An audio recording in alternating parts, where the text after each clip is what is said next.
And welcome back to episode 18 of the Hit the Showers podcast presented to you by the Foolproof Entertainment Network. As always, I am your host, Clifford Jordan Jennings, here with my point man and co-host.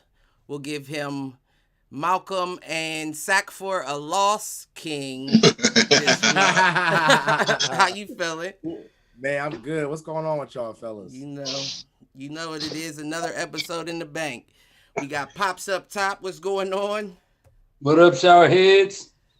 All that. And OG Mike Brown.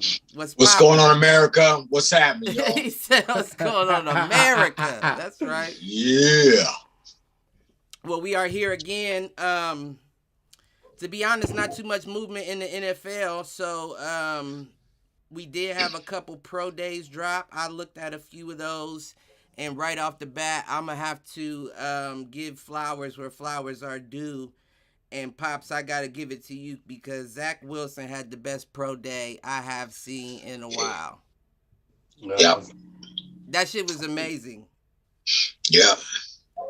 Man, it's to the point that so I rewatched all the ones that I already seen, and I did my best to try to grade it like like a quarterback coach would, based off of footwork, rotation, passing mechanics, how fast you got the release off, your precision, your pace of throw, like how much velocity you put on it.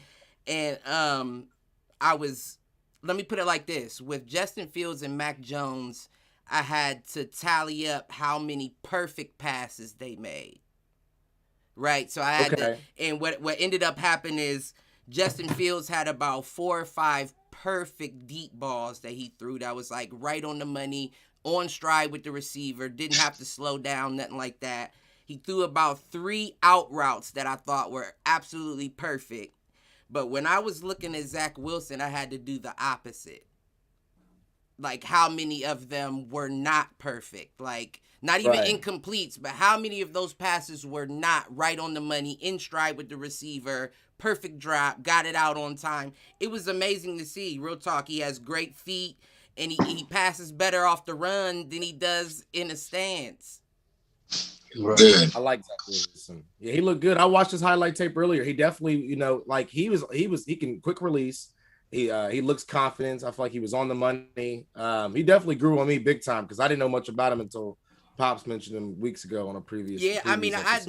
I had known him a little bit before when Pops brought him up, but like I said, I'm gonna be honest, I did, and I know I have the whole time that we've really been talking about him is writing him off for where he plays. I'm guilty of that. I still have my what's the word I'm looking for? I still want to see. You know what I mean? Your suspicions, right? My suspicions, but I mean, from what I saw, it looked like he was definitely the real deal. And they talking about he may even pass up Trevor as far as people wanting him in the draft. But it brings me to my first question. As everybody knows, we got a lot of people that criticize and a lot of people that like watching pro days, especially for a quarterback. How do y'all feel about them specifically? Do you feel like they're effective, ineffective, and for what reasons? I really don't really feel the quarterback. I mean, the pro days give you one more chance to shine, but to me, pro days and you pretty much got enough film on tape. Right. So if you got enough film on tape, basically, it's just another thing for you to either it builds you up or tears you down. But just like you say, Justin Fields, wasn't nobody talking about him at all. Once he had his pro day, he blew that off the charts. Was a top dog coming out off of that. His pro day alone. But now they're talking about his character. So somebody's going to try to take you down regardless. Russell Westbrook said it best. Like these guys are announcing about people's lives. These are people's livelihoods that you're trying to tear down. Right. So I don't really feel. That's what messing me up with the pro day, because it gives the announcers one more thing to stab you with, no matter if you do good or bad. Listen, and I definitely agree. I agree on that as far as raising or lowering your stock. That's definitely. I mean, but I think that that's what it's made for, It's just sometimes it's like your own bomb can blow up in your face. I mean, look at Allen Iverson. Apparently, if anybody's just practice, we don't need practice. I mean, apparently he's letting you know in practice he don't really care about practice. So therefore, if you watched him practice, you probably think he wasn't no good. But when you cut the lights on, Allen Iverson was one of the best. Right. I mean, I get that, but at the same time, I mean, that analogy is just a little different because Allen Iverson was already there. You know what I mean? These kids are still fighting for a spot, so it does seem to me like it's one step beyond practice for them. You know what I mean? Yeah, but look at Khalil Mack. Khalil Mack's pro day, they didn't hype it, they didn't broadcast it, they didn't say nothing about it. But when you watch this film, this guy was dominating Ohio State and everybody else. No. Well, yeah, no. I mean, and that's all I really wanted was your opinion as far as like if you think it's effective or an effective gauge at all, really. But I think it can be effective. I just don't like because you're not playing against anybody. Like to me, everyone should look great in a pro day. Like I don't care who you are. Like you're just throwing the ball. You're just throwing the ball. Now, yeah, you get to see the true mechanics and the footwork. I think that's more of the major details or critiques you can look at. But as far as completing passes, it's like to me, every pass should look good. Every pass should be made. Like 110%. No one's covering you. You know what I mean? So it's kind of hard. Like I'd look at it again for the footwork and the mechanisms and stuff, mechanics, but I wouldn't be like, yeah, he's number one. And he made all his passes. Like, you can't have somebody die on the cross on their pro day. Right. What you feel about it, Mike? You know. I mean, because I'm kind of torn, so I would like your opinion, just to No, I don't know what to think. I really don't. I think pro day is just for you to shine one more time, like you guys said. There's 32 teams that's needing quarterbacks, man. This quarterback's going to be everywhere, so let's see where he goes. Yeah, I mean that could be one. That could be the one thing that does get that one team more invested. And I guess, in my opinion, while I do see it right down the middle, because on one hand, I can say what you do is you strip all of the distractions. You know what I mean? When it comes to taking away coverage and taking away a pass rush and all that, you're stripping all the distractions that I would usually look at, and I just get a chance to see you as a whole. You know what I mean? Right. Yes. Yeah. And that I do like to see, because you can see little tweaks or little things that seem to be a little off. That's like, I don't know. That seems off to me. I don't like it, because what I did, the only reason why I'm bringing that up is because, and it's perfect to say what you said as well, Pops, that Mac Jones pro day was not a good pro day, and people have been talking about it. It was not a good pro day at all. And what I grabbed from it was, I know you've been hard on him the whole time, but what I grabbed from it was he's not a pro day quarterback. You know what I mean? Mac Jones, the only reason why people are high on Mac Jones is because he's a cerebral quarterback. He's the type of quarterback that needs to be in the moment, in the position to make something go. But in that pro day, the first 3 passes he threw were incomplete. I personally feel Mac Jones is a wash. I think the only reason Mac Jones' name is even out there in the first place is because he played for Alabama. Right. That's it. The thing about it, the whole 9 yards, one of my questions basically was, why are we downing Justin Fields for saying all of a sudden he was a great workout warrior? Dude's got more muscles now than he did when he played football. He's running faster than he was when he was playing football. He looks stronger. He's shown he's working out hard, but people are saying that he's not a workout warrior. He's the last one to practice and the first one to leave.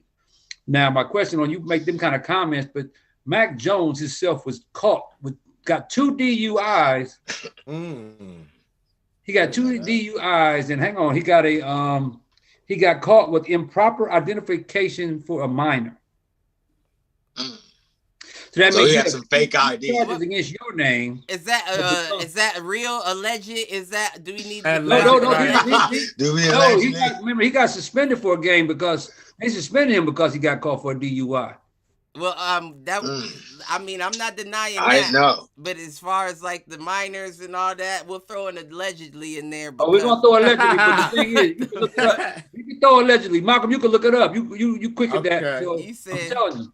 Listen, all I know is he's built like a gym teacher who coaches softball after school. Like I thought, like I just don't I don't understand. I was looking at him the whole time and I was thinking to myself, like, everything about this pro day has to be lowering your stock.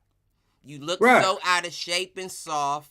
His feet were heavy. He was flat-footed. His shots were, or his passes weren't on target. It was just like, come on. Like, he only hit, like, I was really looking at him. He only hit, like, one good deep ball. And then he hit one great deep out. Like, it was right on. Like, that was his one great pass. But other than that, it was just like, man, you shouldn't have did that. I think he would have been better off not doing it at all and just showing up in practice than participating in that pro day. Yeah, I heard it was bad. But, I didn't get a chance to see that. The funny thing about it is San Francisco gave up 3 picks for Miami's 3rd round pick. I mean, 3rd pick in the draft. Right. Now, the thing is, they're saying that Lynch and Shanahan are torn between the quarterbacks that they really want to choose. Right, I did hear about. But we all know that Shanahan in his contract says that he is the final say so on anything on the team because he's the coach. But yet, John Lynch is the general manager. And Shanahan has in his contract that he's the dog that he can pick what he wants. So he's gonna choose his quarterback. But the thing is, they're saying Trey Lance is the one that they want. Man, I like him too, man. Trey Lance was the exact same way, and I know you turning your head. But he was the exact same way where I reversed how many passes were off. Now, his were drastically above Zach Wilson. Because when I reversed it in how many passes were off instead of just looked great, he had 6 deep balls that he missed. Granted, I will say 3 of the 6 touched the receiver's hands, but he did slightly overthrow the receiver. But where did Lance jump ahead of the rest of the guys? That's what I get me. If you're going to give up 3 picks, why would you have 3 picks to come down to 3rd to get Lance? Well, because it comes down. What were you about to say, Mal? I was just going to say you cannot trust, from experience as an Eagles fan, you cannot trust a quarterback that came from North Dakota State University. I mean, I get it. Whoa. Because they don't have it. Listen, that's why I learned about Carson Wentz. Oh, he looks great. He's playing great. He had a decent first year, but look where he came from ultimately. Them boys don't play nobody.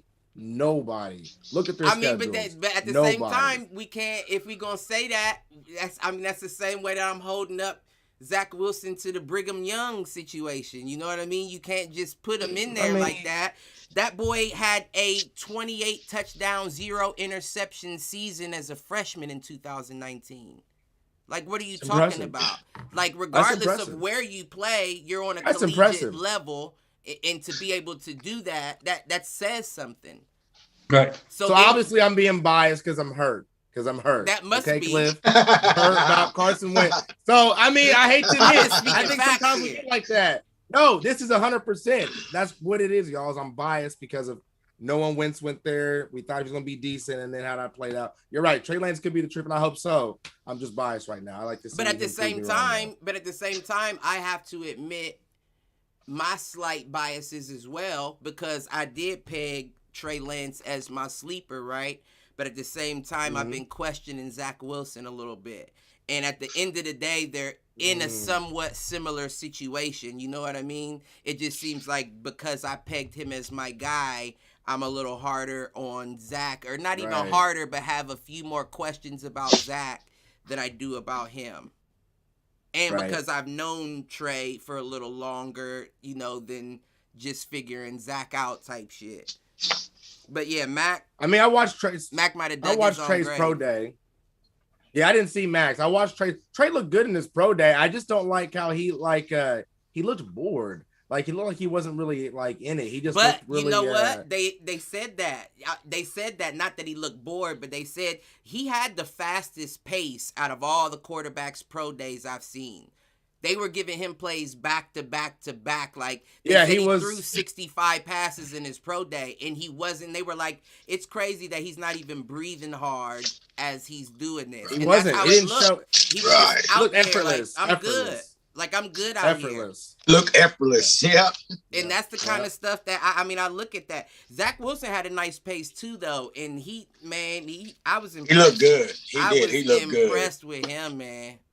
I like his whole demeanor too. I like Zach Wilson's demeanor. Yeah, I was impressed. Like I'm gonna tear you up. Like, hey, he reminds me of one of them the California beach let's go surfing boys. A little bit. I can see why you say that. But I'm gonna go ahead and get after you. He gives you a different vibe, but it's like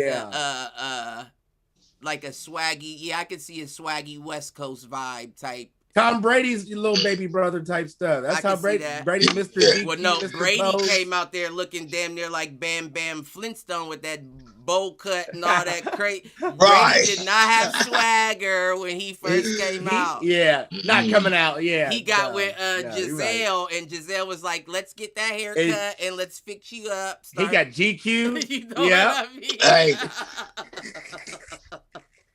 Got Tom Turner in the prime time Ben Affleck or something. You know, that motherfucker was Bam Bam Flintstone out the gate coming out of Michigan. But Tom Shady, but yeah. I know everybody impressed with listen, I don't want to be hard on Fields either. Fields had a good pro day as well. Fast 42. It was like a 4.46 40 or something. Yeah, 4.44. It was 4.4. Yeah. Woo. Man, he had a great 40. And then that's what concerns me, though. I thought Zach Wilson would have had a little faster when he was a 4.84. Well, look at him. Remember, he going surfing. He ain't trying to beat you on the run. He's trying to stay back. Like, even when you look at his feet are very coordinated. Like, you would think that with being that coordinated with your feet, you would have a faster 40 time. Yeah, but I mean, we also know traditionally, not to put anybody or a race in the box, the white quarterbacks aren't the quickest traditionally. There's a few out there you see every blue moon, you're like, pretty quick. But traditionally, they're not trying to run on you. They're going to try to sling that ball. You know what I mean? No, I understand exactly what you're saying. They don't gear their game off of athleticism as much as a black quarterback does. Right.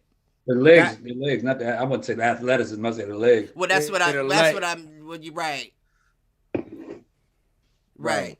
But see, the thing about Fields is I can't, for some odd reason right now, until somebody shows me something from Ohio State as a quarterback. Yeah, I just can't jump on the bandwagon. But you know what? Yeah. Only thing I have one knock on Fields. Only knock I have on Fields is when I watch his games, there'd be receivers in the short part of the field. He would not throw them short passes unless he's in trouble.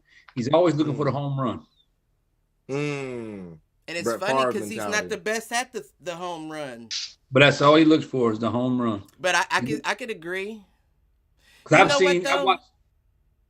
continue with what I watch games, and I sit back when I watch those games. I see receivers running nice little slants that are wide open, and it's like he threw the deep ball, and the short were wide open. Well, he's not a good precision passing quarterback. That could be taught. You think that could be taught? Yeah. If your coach gets on you enough and tells you, "Hey, look, you got to learn how to dink and dunk. You can't just always go for the big." That's a timing and a pace thing. And what I did notice is Fields does not have good pace. Fields throws the ball like a person that plays pool that thinks they know they're about to make the shot and they try to smash it in there and then it bounces off the. You know what I mean? It's like, just relax. You know what I mean? That was a throw. You could have just got it to him. Like, you're trying to bullet. Like, he had passes going through the receiver's hands with gloves. And I'm like, goodness gracious. Like, it's a put it on. You know what I mean? It's right there. Get it. Oh, that. But see, the thing with that is, and I'm gonna give it to him because of the fact what he was put in a high profile. Gotta go right now. Right. Hurry up. Right, that offense at Ohio State. The right team. When he gets with the right team and the right quarterback coach, and they slow him down. Right. Teach him how to throw some shorter passes with his athleticism and his guts, because he's a go for it guy. You are right. He's a general. I've seen the general in this inning. So he might end up being the quarterback that could break the mold. Now, I'm not saying that Ohio State's going to keep doing it because Day is really recruiting some good quarterbacks. So eventually, Ohio State will be quarterback you. I think I would. Well, I'm waiting on that day because what I was just about to say is it's almost a curse to put on that. As much as I love Ohio State, it's almost a curse to put on that Scarlet and Gray as a quarterback. Like, well, I think Day's changing it. Because it's like, no, we've had athletic quarterbacks that weren't real quarterbacks. You know what I mean? Right. I feel like, now let's be honest, I feel like Justin Fields is the closest to both, with an exceptions of a Haskins. I just think Haskins left a little too early. Yeah, he wasn't mature. Right, he should have stayed around a bit more before he came out. But Fields and Haskins are two on, I would say, a slightly different level than the regular OSU quarterback. And I feel like because of that Scarlet and Gray, people in the league look at them like previous OSU quarterback. Right. I'm sure both of them were, as soon as they got there, they were like, "Are you sure you don't want to be a receiver?" Right, Aaron Pryor, like Aaron Pryor. You know what I mean? Terrell, you mean Terrell? Right. Terrell Pryor. Yeah. Right. I'm thinking of boxing. Terrell got a little brother. Listen, I mean, I mess names up every show. Don't feel bad about that. Right, it's a tradition. Yeah, but I wouldn't be surprised. Like, I mean, Justin Fields got exposed a lot in that Alabama game, championship game. I mean, that was just all bad for him and the team. But I don't know. I feel like they'll try to make him a wide receiver. I feel like it's going to be inevitable. I think they'll eventually try to kick him to wide receiver. You think? I mean, it depends. It depends on if he does enough. If he does enough at that quarterback. Yeah, that's what I'm saying. If he does enough at that quarterback position, they're not going to say that to him. They would. I was joking when I said Haskins. We all know that motherfucker too slow. Did y'all think? Well, Pittsburgh's got him now, so we'll see how he turns out. Oh, really? Right. Yeah, Pittsburgh picked him. I didn't even see that out of all the stuff I was looking at. I'm shocked because they're a hard-nosed program. They don't play that BS stuff, so I was kind of shocked. That's the problem. You know. And they say he didn't get a fair shake, man. Didn't we say? I think Justin would be a good quarterback. I think so. I thought so too. I thought so out the gate. He was just a little too young. But didn't we say it? Wasn't it him? We said it about Pops. If Roethlisberger teach you to be good at it, if you can be good, you know what I mean. So that might be a good look for him, because we all know Haskins can be a little off. So be under a Roethlisberger that'll let you know, like, hey, at least do it this way. Come on now. Right. Well, don't forget, you know Roethlisberger had his motorcycle crashes in his case of sexual assault or something like that, I believe, too, back in the day. Right. So you don't want That's what I'm saying that for. That's what I'm saying. It's not about him. Now, I'm not saying that he's going to teach him his Pittsburgh ways. Get away with it. You know what I mean? I'm just saying that he can definitely teach you how to avoid situations. Good mentor. Because somebody that's been in that much usually knows when the wheels started to veer left, and he as long as you stop right and don't leave it alone, kid, because I was here, and the next thing I know, I was in a ditch, and you don't want to be that. So let me ask you that. As a good, well, go ahead, Pops. I know you're trying to make a point. See, the problem with it is, man, you're talking about kids getting money, right? And the problem with that money is you got a lot of women out there in this world that's trying to get paid as well. So they'll throw themselves at you. And this new generation is retarded because they don't have no problem sharing their friends with their man. So when he started going, like he said, he going to strip clubs, taking them home. He got jerseys for them to wear. I mean, he stopped thinking about football, started thinking more about the life. Well, in his defense, I feel like that's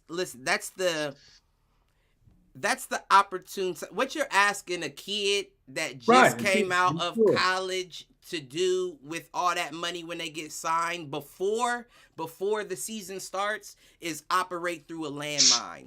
Because every kid that never had money before, once they get that check, they want to do the things that they always wanted to do. But the thing is, they try to put you under a microscope as a child getting that check, to where even when you're out at a strip club giving out jerseys, that's a problem. That's not a problem. I understand it was COVID. That's still not a problem, because he's going to live his life. He never had that before. Right. That may be the only, especially in COVID, when you think about it. Because what if he catches it and dies? Everybody made a big thing about it. And I'm just getting money, and you think I'm not going to take a chance with it that I've never had before? Sure, because I may die without ever getting to spend it in this scary COVID thing we're in. You know what I mean? Yeah, I agree.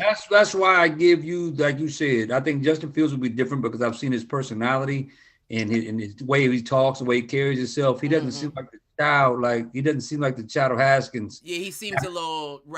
And on top of that, he is kind of like, I'm not going to say a pretty boy, but he had a little bit more opportunity to grab more women than Haskins. So I'm sure that, sooner or later, that's the thing. If you've been having it all your life, it really don't impress you when you get it. And he was on tour. He was in Georgia. Then he came to, wasn't it Georgia? Yeah, he came from Georgia. Yeah, he was in Georgia University, then came to Ohio State. So he was on tour for a while before he, you know what I mean? So he's been through a little controversy. I get what you mean. And now that he's seen what Haskins, he had a chance to see what Haskins had to go through and Troy Smith and them boys had to go through. Maybe he wants to make a difference. Right. But I'm going to tell you now, the quarterbacks coming out of Ohio State now, they're more prolific, pro-style quarterbacks, not running quarterbacks as much. When I saw them playing JT Barrett so tough over Burrows, I lost all faith in their quarterback recruitment, coaches, all that. Because it was like, it's clear that the boy's getting the ball down the field while JT's struggling with passes unless he's running an option or, you know what I mean? Like, let that boy play, see what he got. And then it's to the point that he left and did what he did almost as a fuck you. I can't say that because I don't know how the practices work. But watching the spring game, I think JT Barrett beat him. He outshined him. So, I don't know. If I'm watching him go one-on-one and I'm seeing one outshine the other, then I got to go with the one I'm seeing is outshining. I don't know. All I remember is him going in when JT was, hurting them a couple games. And he was moving the ball. They didn't start him by no means because they still had Haskins in there. Or not Haskins, Jones at that point. Because he was behind Jones and Barrett at that point, and he didn't know what Jones was going to do when he left, and he switched teams. Right. So let me ask you this point. 2 men back when you know you're that good, though. You know what I'm saying? Well, I can't say nothing about the other ones. They shine too, though. They did. Nah. They're both XFL coaching football back in his hometown. True. But when they was playing, though, everybody was behind them. Yeah, I think that was a dumb call. Weren't they on the commercials for Columbus? They said, we'll bring your Chipotle to you. I think it was Chipotle or something. We're in town right Malcolm now. Trying to say it's they Uber Eats drivers under his breath. That's what that was. He said, they went from Buckeyes to how can we serve you? How can we serve you? Now, nigga, hot, ready, and fresh. All right, until you check out behind JT Barrett at your next grocery store. Right. Say, I still ask for an autograph. And they be like, nah, nigga, hey, ain't you the one that said I'm Uber Eats driving? Take a ride with me. I'll ask JT. I'll ask JT, but I just ain't asking Greg Oden. I just ain't asking. I'm gonna leave him alone. Biggest boss. I'm gonna leave Greg. I asked Greg a couple times. You have a better chance of breaking Greg Oden down than you would JT, and I promise you that. Right. But I was gonna ask y'all. Because Cliff, you kind of sparked this for me when you said Roethlisberger could try to be a mentor to Haskins, right, and teach him some of what to do, what not to do, X's and O's. What do y'all think about Drew Brees and the Saints passing the torch down to Jameis Winston? Like, I don't know. What do y'all think is going to happen with Jameis? That's a great question. I don't know if I would quite call it passing the torch just yet. I know that the Saints organizations are high on Winston. And I know that he is maturing and developing, but I don't know if I would so much call it passing the torch as of yet. I don't know if Winston is the guy for future years to come just yet. I don't think he is sold on him. Yeah, but they gave him the keys. Is what I'm saying, because you could have, right? You could have. But see, that's the same thing. You got to go with Haskins, and I'm not going back to Ohio State, but I'm just saying the same thing. They had the ability. He has the ability to be a great quarterback. Problem with him was he came in young, had that money, acted a fool, thought he was a man, and burnt out fast. Right now, there it is. Now he's coming to an organization that he had to sit down under a quarterback that knew what he was doing, and demanded respect. So now he's starting to see how a man should act. He's starting to see how a man should perform. So he actually might do a lot better job because they're not going to play that game where he's at now, where they played the games in Tampa Bay. No, right. Yeah, no, you are right. Sean Payton ain't having it. You are right. No, you are right. Sean Payton ain't having it. And he knows if he messes up, he got somebody, the third string quarterback that makes more money than you, he can take your place. Yeah, you are right about that. Tyson Hill, right? Yeah. Taysom Hill? Taysom. Yeah, but he's more of a gadget man. Right. Yeah. But I don't know if I would trust the whole season. I don't know if I would trust the whole season in his hands. I wouldn't either, but if you make a fool that he can't do it, you're gonna act right. No, I definitely agree there. But like I said, we'll wrap up on the quarterback situation, I suppose. I mean, there's really not much going on but the quarterback situation at the moment. That's it. Well, you want to talk about your guys' Raiders cornerback? We don't want to talk about that. 2 games. I got other stuff we can talk about by all means. Right. Y'all want to change it now? We'll accept those. Right. We've been accepting lumps for how many years? A long time, buddy. A long time. So we'll accept those lumps as well. Mm-hmm. You hear what I'm saying? But I mean, if Al Davis was here, he'd say that just means he was working. No, I'm just playing. Right. Just win, baby. Just win. That just means he was devoted. He was working. But I mean, let's go. The quarterback still. The first 4 teams in the draft are looking for quarterbacks. Always from the Atlanta Falcons. Yeah, I did mean to. Even San Francisco's. Listen, I think I think the first 6 are positioning themselves to be in a quarterback position. But continue what you're saying, Mike. And then the Jets, they look for quarterback. And of course, Jacksonville. Y'all know what's going to happen. Ohio. That man from Ohio State went there. What's his name? I'm Urban Meyer. I'm glad you brought that up. Right. I'm glad you brought that up because Urban Meyer was at Justin Fields' pro day and was at Mac Jones' pro day. Was nowhere to be seen at Zach Wilson's, and I believe I saw him at Trey's, but I'm not quite sure. I was told he wanted the blonde woman. He said what? Ooh. I thought he wanted that blonde woman from Clemson. Sunshine. Yeah, Cliff was like, hit that blonde. I didn't know what you was talking about. Look, you can ask him which one. Listen, but I was if I had to rank them, and I'm glad you brought it back, Mike, because that was actually what I wanted to end with. Is that I think that all 6 of those they're positioning for a quarterback. Even if they think they got a quarterback, they want somebody to light a fire under the current quarterback they got. Right. Have a battle. Yeah, with the Jags, Jets, Niners, Falcons, Bengals, and Dolphins in the first 6. And I think all of them, even including the Dolphins with Tua, are interested in having a quarterback out of the gate. But I think the Bengals are going after your boy. Burrow wants his receiver. Jamar Chase. Yeah. Ooh, yeah. They don't need no quarterback.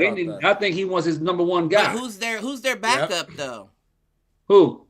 Bengals right now. Hey, Siri. I don't know. They ain't ready. I mean, they're gonna get that. They need another decent backup. But you ain't gonna pick your first round pick as your quarterback. Not when he got his man out there. Well, there's so few. You know what I mean? They don't have receivers though. They only got a couple. They don't.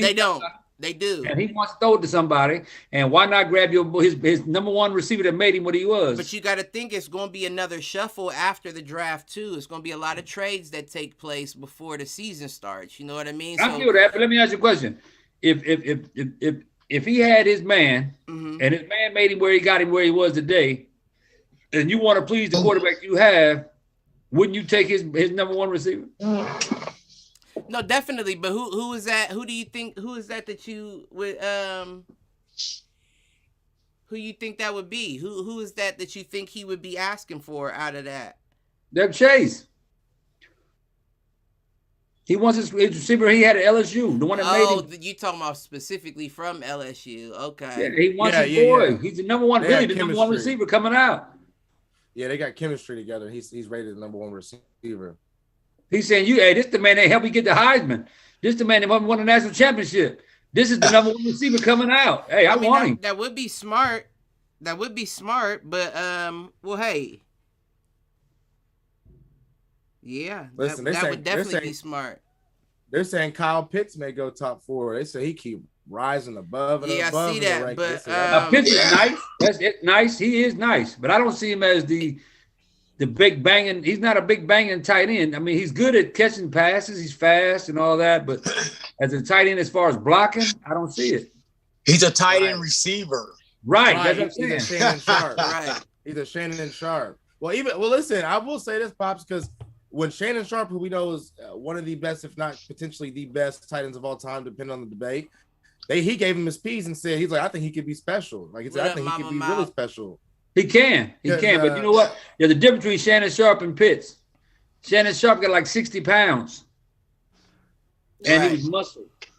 He can run you over. He can block. Now, if you just want a tight end to go off for passes, Pitts is perfect. Well, I mean, give him time to work out. You know what I mean? Get some muscle on because put on a little bit of weight. You know what gets me is when everybody says this stuff. Let's look at the criminal. That criminal that was the top receiver coming out of Miami. The criminal. Winslow Jr. Oh, you said that once before. He was the best tight end coming out. He was the best tight end coming out. He was the best tight end. He was the best everything. He got up there, got that money, lost his mind, and now he's in prison. Ricky, top tight end coming out of Ohio State, was the best, fastest, strongest, everything. Didn't pan out to be as great as he was going to be. That's what I'm saying. I don't put all my stock in. What is it with the tight end position? Right. There's a lot of tight ends, and Brady made a success out of it. So everybody. Well, no, I'm saying they're the ones that wild out the most. It seems like all the positions. Right. Like what's going on? They don't get as much light. Well, they don't get as much light. I don't know what that. Listen, I don't know what that could be, but that's odd. Yeah, that's crazy. All them tight ends. What's with that position, huh? What you got?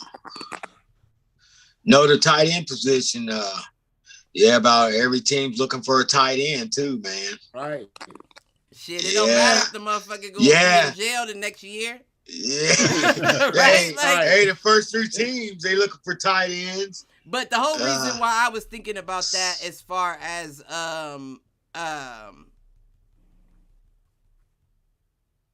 can't even think of the reference Cincinnati. point. But I was I'm glad you said that. The Bengals going with LSU. If it was me, look, this is chess. This ain't checkers, right? If it was me and I'm the 49ers, I'd take a chance with Garoppolo and say, I'll pick up the Bengals wide receiver. What y'all going to give us for him? Because worst case scenario, you don't want to give us nothing and we keep him and have Jimmy G throw to him. Best case scenario, you give us the bank, like as far as future picks, because we know you got them. And we can make some moves. I don't know. I don't know. Because I think the 49ers, I think they're going to get rid of Jimmy Garoppolo, man. Yeah, they don't want him. I think they don't want him. I think so. Before the season started, because that injury that he had, that ankle injury, I mean, did y'all see that? Did y'all see how he went down? Yeah. And like dude just barely hit him with his wrist and his ankle, and he was out of the game. He missed 1 game or 2, I think. He just don't fit your system. No. But he's just not their system. But I still feel like he's young and yeah, I get it. He needs to go back to Belichick. I would take the chance. Though, because at that point you got to think, because you got people coming at you from both angles. You feel what I'm saying? You got the Bengals wanting that wide receiver, and you got Belichick wanting your quarterback. Either way, you're holding all the cards at that point. Now, worst case scenario, I can walk from both of you, and even if they don't fit the system, Jimmy G's still gonna have to put up numbers to have the same value the following year. But Woody, after you start degrading me, making me feel like you don't want me, I'm not really gonna put my best effort. Nobody wants him. You know what I'm saying? He's not. He's not a Deshaun Watson already. Right. You're already on a low tier, so you then can sit out and be like, I'm not gonna perform, because then nobody else wants you. So you put everybody in a position where it's checkmate. Right, Jimmy, you gotta play. You got a receiver, so stop fucking whining. If I choose to walk away from these trades I can potentially get from two of the most stacked teams, one when it comes to draft picks in the Bengals, because they've been at the bottom rung for years, and the other when it comes from players from free agency that it just picked up. I don't know. I could be wrong, but that sounds like a genius plan to me. It sounds a little manipulative, but that's what the game is. You know what I mean? I'm not trying to set you up to win. I'm trying to set myself up to win. So if that means taking somebody you need, I'll do that just to put myself in a better position. I might not have needed them, but now I got something cooking on the long term. But I can't see Cincinnati giving up a lot, considering there's still top receivers still on the board, though. Yeah, there are, but are there ones that he believes in? Because it seems like you're he might not believe in him. Cincinnati be like, hey, the general manager will be like, hey, sorry you didn't get your boy, but there's still some good ones on there, so let's go. Yep, good shit. Pitt's still there. Devontae Smith still there. Right. It is a lot of good receivers. I'm not gonna lie, but it's a lot of undersized receivers too. If it was later on in the draft and he was still sitting there, then I see where you could pull that off. But right now, he's like, okay, well, you didn't get him. We're going to move on. Right. But, I mean, that's the risk you take. Sometimes it falls apart on you. But I think that's the best move if I'm the 49ers. Not necessarily the best move, but who do you get? You know what I mean? Like, out of those 4 quarterbacks that we just reviewed on that pro day shit, who do you get that you trust to lead you with that third pick?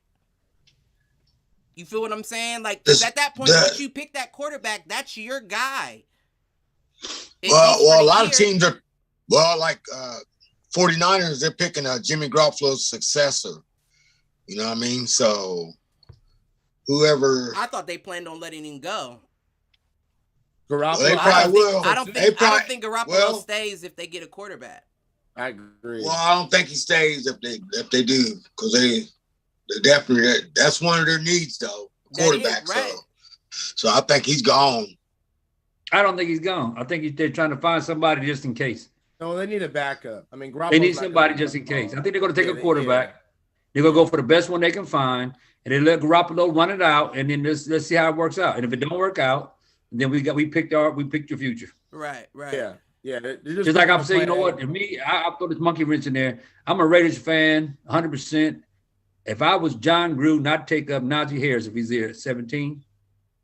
At 17, Najee Harris. I would take Najee Harris, and I let that season run out and see how they're going to do, because next year is Josh Jacobs.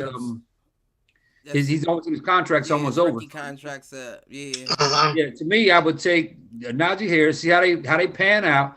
Who's the better one? And if Josh Jacobs, you can't ask for a lot of money. You can't. You're either going to sign for a decent contract, right? Or I'm putting you out there for a first-round pick to see who give it to me. Give me 2 first-round picks for him, because I got Najee Harris, and Najee Harris did just as good as you did, or better. You'll get at least one, and maybe a second and a throw-in pick. But I don't know. I'll take a second and a throw-in pick. Yeah, I don't think they'll give you 2. If I got Najee Harris, no, not for If I got another good back, and Josh Jacobs is one of the top. He's been in the top 5 for the last year. He's a great running back, but I still don't. For a running back in general, I don't see a lot of teams giving 2 first-round picks. But I can see you getting one, maybe like you said, a 2. 1 or 2 and a throw in. Yeah. But it's worth, like I said, it's worth building your team. Only running back you would get faster, bigger, stronger. That's not a bad move. Yeah. That's not a bad move. And if you keep them together, you got a 1-2 punch that is beautiful. Right. Now that is correct. Because I don't feel Kenyon great. You know, you don't like great pickup. You know what you say, Pop? Pickup. Yeah. I don't feel Kenyon great. You don't? No. I mean, I hope something would give. You know. I mean, he's good. No. He's good, but I don't see him. He's a good back, but I don't see him being. I don't see him as a slippery back. I don't see him as that back that could change. You think? Back. I think why you say that is because you're used to the normal Raiders 1-2 punch of like a Michael Bush and a what's the Tyrone Wheatley or wasn't McFadden, it was Charlie Garner. Was it Garner? Yeah, it might have been Garner. Kaufman. Oh Lord. No, no. Who played? It was Michael Bush, and they had a smaller back. It wasn't McFadden. They picked McFadden up, but he wasn't panning out. It was somebody else that they were using with Michael Bush. Michael Bush was the power back, and they had it was Michael Bush, man. Damn, Charlie Garner. It might have been Garner. That's what I said. It might have been Garner. Charlie Garner. But I think that's why you're thinking like the Jordan. What's the boy's name now? I'm losing his name. Arizona. Kyler Murray. That we just got the running back. That's Josh Jacobs. Oh, Kenyon Drake. I think that's right because they're both. They don't have similar styles, but they're both close in build. You know what I mean? Like in Josh Jacobs, it isn't enough to be that power back. He's a Josh great Jacobs not fast enough, but I don't think for home run hit.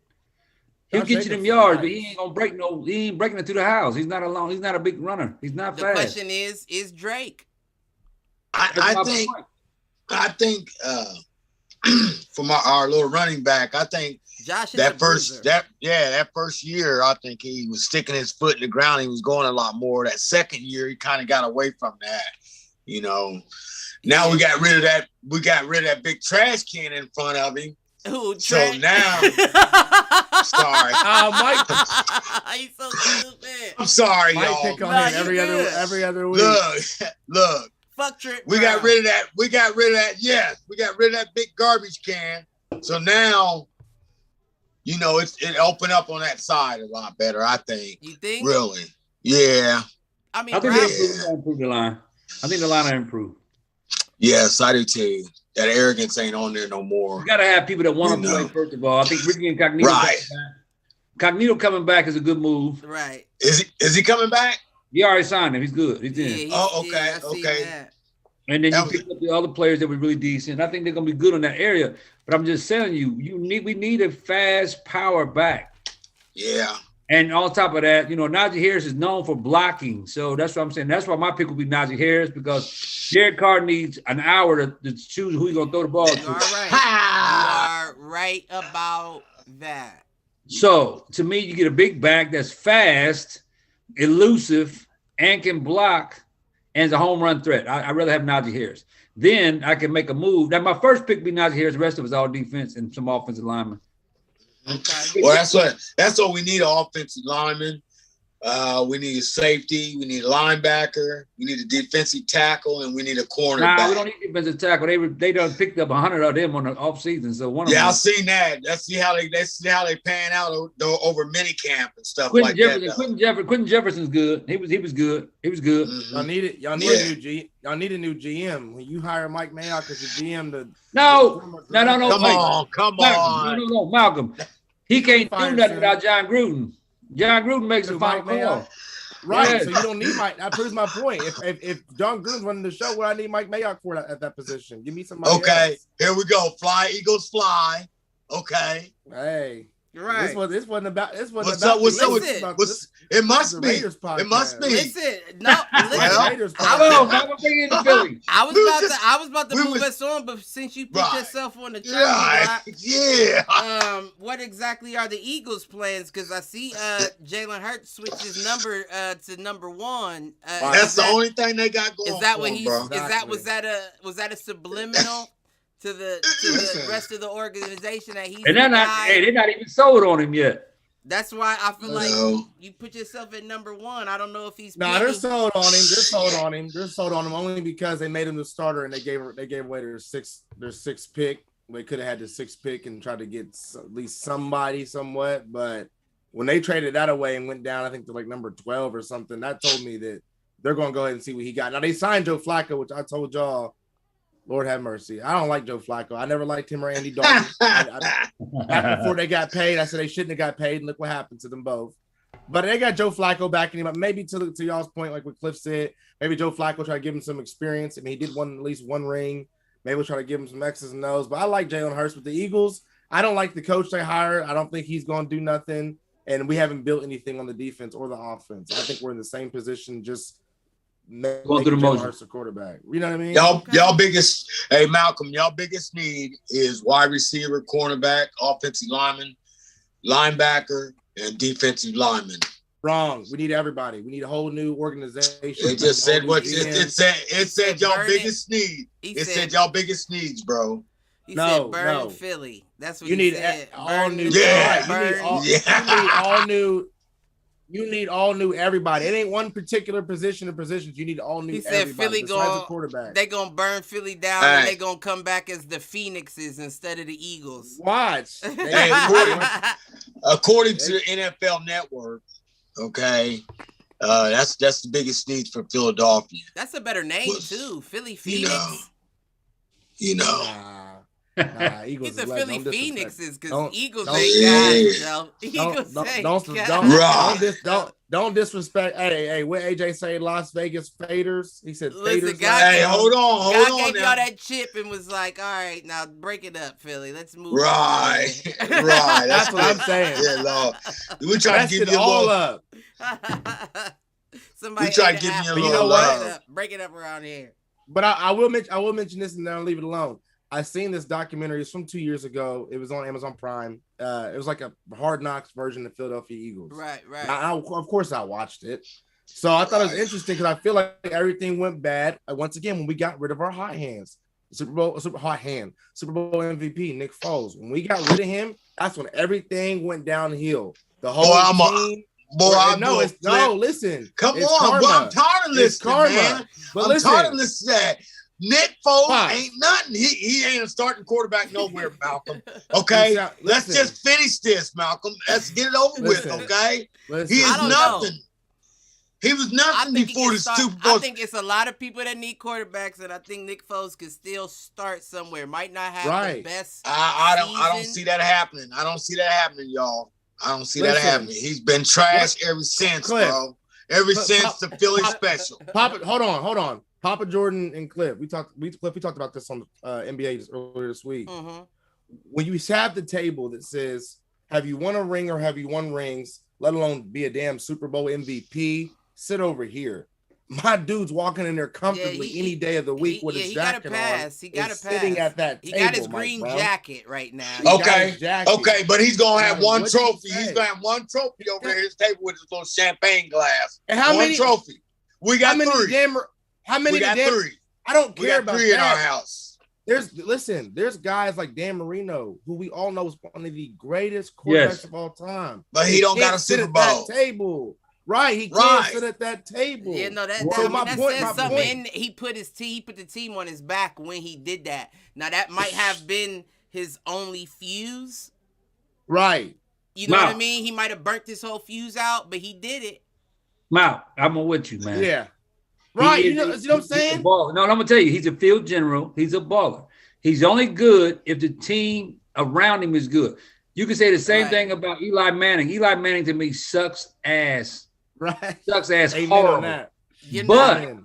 But he had a defense and he had a good running back and he knew exactly what to do to get the job done. He was on the field, but both of them boys got a couple of trophies apiece, though, huh? I would never take him to save my organization ever. But look who they had, though, as far as Eli. Nick Foles was in no situation where he had Cruz. He had Beckham. Exactly.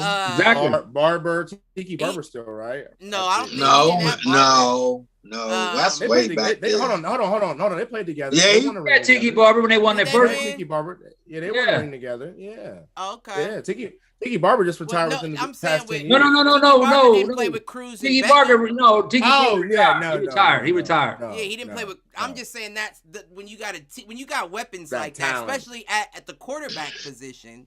Right. Yeah, Tiki never got one. Tiki didn't. His brother did. Rondo. Tiki didn't. Rondo did. Ronde. Okay. They said Rondo. Yeah, basketball. That was that year. But I'm telling you, Nick Foles on that Giants team, they did a whole lot better. Right. Oh, I guarantee that. But the point being, I don't see my Eagles doing much. I don't have any I'd be very surprised if we were better than even 8-8. I don't think we would. So Jalen Hurts is the number one. How much faith do you have in him? And I know you said 8-8 out the gate. That's giving him a lot. I will say that. But give me a 3-year progression right around the time his rookie contract will be ending. What kind of deal you think Jalen gets to ask for? I think if Jalen stays healthy and he improves on what we've seen glimpses of last season, I think he gets whatever he wants. I think we lock him down. I think we keep him. Because think about it, we kept McNabb for a very, very long time. McNabb. Okay. Whoa. I don't know if we can put Hurts and McNabb in the same. No, right. Hold on. But you're talking about hold on. We're talking about long in the progression. So you're saying that 3-year Hurts would be comparable to if he's getting us to the playoffs, getting us deep into close to at least. Well, now you're saying if I asked, what do you think in the 3? I think we'll struggle. Hey. Yeah, I think we'll struggle. I got you, Mal. You know what? You get that man a receiver, a couple of receivers. I think you'll be giving him exactly what he wants. You know, the thing is, when he played for Alabama before Tua, whatever came along, and took his spot. Jalen Hurts would have been one of the top names coming out as a quarterback. I got a hot take. But the problem with it was he ended up leaving. Not only did he leave Alabama, he took Oklahoma and was right there in the mix. So he knows how to play football. He knows how to run, and he can throw. Problem is, you got to give him some weapons. He was right there in the mix with Tua involved as well. I think Jalen Hurts is another Ohio State quarterback. I think he is an Ohio State quarterback in maroon and white. That's exactly what I think. I think he's good. No. When you beat the number 1 defense last year in the Saints, when we played them with no weapons, like your dad said, with no weapons, and you get your number called and you're a rookie. No, I get it. Number 1 defense. Now, Drew Brees did not play. I will give you that. He was hurt. I will give you that. But we're talking about the number 1 defense, not the number 1 offense. I'm gonna go this far. I'm gonna say Jalen Hurts is a poor man's Patrick Mahomes. Ooh. Mm-hmm. I'm gonna say he has some good mechanics. Hey, he has very good mechanics. He just don't have no weapons. Right, exactly. I don't know. I don't know if I agree, man. I feel like if that was the case, yes, I did. I watched him before Tua got his shot. Because you watch him in the NFL. Who, Hurts in the NFL? No, I didn't. Yeah. I'm not even gonna stun. I did. Right. I'm gonna take this. All right, I got you. Mark, here we go. How many games did he play? 1? Hey, a couple. 1, like 2, hey, 3. Right. He played Malcolm, I think you got a quarterback. I think you know what? If you could talk about Lamar Jackson, you could talk about Jalen Hurts. Y'all handle this. I got it. That's true. Oh, that's a good point. That's a good. If you could talk about Lamar Jackson, you could talk about Jalen Hurts because Jalen Hurts can run, and he's more accurate than Lamar Jackson. He looks good. He looks real good. Problem with him is he's just not getting no pub. You put him on a team that got some weapons. You take Jalen Hurts and put him on San Francisco 49ers, they in the Super Bowl. Ooh-wee. I'm gonna tell you why. Because San Francisco has the defense. That's a good. San Francisco has their defense, and you know what? With Jalen Hurts, you cannot count Jalen Hurts on 3rd and 1. You cannot count it out because he can run and he can throw, and he's not afraid to run. Right. What was you gonna say, Mike Brown? No, I was just wondering. You know, they're gonna pick at number 12 in the draft this year. The Eagles. I'm just wondering who they're gonna get. Receiver, offensive line. probably a nobody. I would not doubt it if they don't jack this picture. You are really. I'm realistic. I'm a realistic fan of any team. Come on, man. I'll be telling my father-in-law, I'm a realist fan. I'm not going to pretend, lie, sugarcoat. I know the history. I know the traditions. Then they throw it all away. Once again, they had right. I'm gonna say it right now, Devontae Smith. Yeah, I like that. Yeah, so that'd be cool. So breaking news. That'd be nice. Breaking news. Alexis just texted me and said Elijah, my son, met 2 OSU football players and got a signed football from them and a picture. I guess it's over for you. It's over for you. No more Michigan fans on that's that side fine. of the family. Sign him up. Yeah, hey, sign him up. Born and raised a Buckeye. You're right. I'll be a bandwagon too. You'll see me in gray every day. We about to get my little nigga on one. Right. But I thought that was pretty cool. But anyways, Philly. They don't shock me. I never expect much from them. Okay. I really don't. What y'all think about before we go or before we switch topics? What y'all think about Atlanta Falcons announcing a London game and they're working on an international series for the NFL? What 2024 or something like that? 2025. I know it's coming up. No, it's coming up soon. You know the Atlanta. We already picked up the 17th game. We already got a 17th game for the season. Right. So what they're doing is now they're trying to go to international so they can make more money for the last game. It's a more money thing. It's a more money thing. Right. So now every other year we got to go. We got to play some international games. So basically all it does is open the world up to more. The NFL is trying to make more money. Right, but I mean, my whole thing is that would have to be like the last game of the season or you can't do that on the first. You can't expect somebody to fly across waters to get to a game and then fly back and then play another game on top of practice. Yeah. So I feel like the only way that would work is if it's like the last game of each team of the season. You know what I mean? Like before you get into the playoffs type shit. Otherwise, it's like you're draining them. They got to be on the plane. They got to get back jet lag because we're on 2 different time zones. Well, get back to practice. The Raiders did it twice. 2 years in a row they did it. They had to fly to Mexico. I do remember that. No, not Mexico, but whatever they had to go across the seas. Well, Mexico. London. I got a question. London. I'm London. I got a question on that. Now, based upon that flying thing, how do y'all feel? And I'm pretty sure y'all talked about this on the basketball podcast. Yeah. How do y'all feel about the Utah Jazz flying and all the geese hit the plane? And everybody's gonna die. I was gonna mention that, Pops. I'm glad you brought that up. What happened? So the Utah Jazz were in a near-death life experience where birds had entered the plane. The motor blew right in. The motors and the whatever you want to call them. I've been seeing a lot of that lately. Anyways, all the players. Yeah, they had texting. They said Jordan Clarkson said the whole team was texting their mamas and families like, "We might not make it, baby." They thought it was like a Kobe Bryant situation, like where this is it. Nah, that ain't Kobe Bryant. That's Billie Holiday. Not Billie. Was it Billie Holiday? Well, that's before my time, so I can't speak on that. Listen, that's before mine as well, but I know his. That's Aaliyah, wasn't it? Well, no, definitely Aaliyah. Yeah, I'm thinking of not Billie Holiday. Billie Holiday was a lady, wasn't it? The young he don't even Cliff. I thought Billie Holiday was Billie Holiday a lady. I think there's a documentary on her on Hulu. But anyways, it's either a lady or the little black boy that everybody thought was white. That made all the music, and that's the one I'm talking about. Whose plane crashed. Billie Holiday.